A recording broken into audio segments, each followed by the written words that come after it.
Okay, so today we are going to go over a backwards crawling exercise. So, a couple things to establish first. Why would you crawl? Well, crawling is a great way to remind your body of the fact that our right shoulder, left hip, left shoulder, right hip work together. It's how we're built, it's how we're designed to move. And so when you are trying to train your core, and I hate to use that term because it gets thrown around so much, it's got watered down, but if we think about what the core is, if we remove the arms and the legs, whatever is left, that center column, that's the core, right? Well, crawling exercises do almost a better job than anything else of training that center column, okay? So it's great for your core conditioning. Again, anytime this shoulder and this hip are working together, or this shoulder and this hip are working together, everything that helps to connect those two pieces, everything between those two pieces has to come to the party. So why would you crawl? It's a great way to develop strength and conditioning in your core, and it works with the way your body is designed, okay? Why would you crawl backwards? Well, if you are, let's say you're on the other side of 40, right? And maybe you've got some mileage on your shoulders. And maybe the traditional way of keeping or building strength in those shoulders doesn't necessarily work for you a whole lot anymore. Maybe the overhead pressing just doesn't feel great, or maybe bench pressing just doesn't feel great on your shoulders anymore.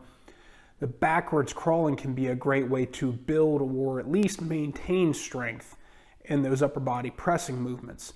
And think about this for a second. If I'm crawling forward, right, generally speaking, my legs are going to be propelling me and my arms are going to be kind of guiding me or stabilizing, steering, whatever you want to call that. If I reverse that, if I go backwards, well, the job's reverse, right? My legs are going to pull a little bit, but it's largely my arms and upper body that's propelling me backwards. So the reverse crawling can be a great way to build and maintain strength in your upper body if you've got high mileage on your shoulders and the traditional route doesn't work. What if that doesn't apply to you though? What if your shoulders are fine and you're good to bench or overhead press? Why would you crawl? Well, let's look at the overhead press for a second. If you're standing, right, and you're putting weight up over your head, your hips and your trunk are there to provide a good foundation for you to press from. It's a good solid support for you to press from.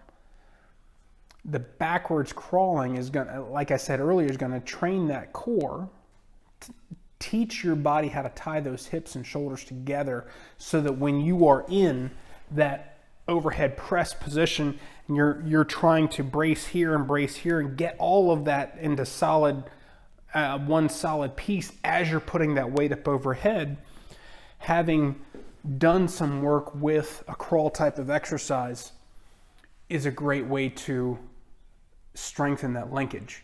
And if you're going to put big weight up over your head, you're going to have a strong linkage. So that reverse crawl can help there. So let's show you what that looks like. So here's how this is going to work with that reverse crawl. Anytime you're down on the ground doing any kind of weight-bearing work on your hands, I want you to make sure that you're really gripping the ground hard. Okay, really squeeze that in there for a couple different reasons. Number one, the harder you squeeze the ground, the more stable your shoulders are going to be. And number two, if we grip the floor, then you're going to end up putting all of the pressure on the padded parts of your hand. So it'll save some wear and tear.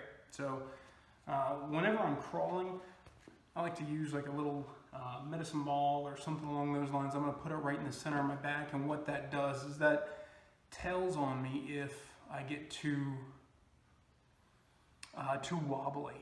If my hips start to get too much turn, the ball falls off, and it just tells me to kind of calm things down. So here's what it looks like. So we're here. If you can keep your eyes up on the horizon, do that. If that causes tension or binding in your neck or shoulders and it hurts, then don't do that. You can lower your head down to whatever feels comfortable, but try to keep your eyes up. If you can't keep your head up, at the very least, bring your head down to a neutral position or a position that feels okay, but keep your eyes looking up.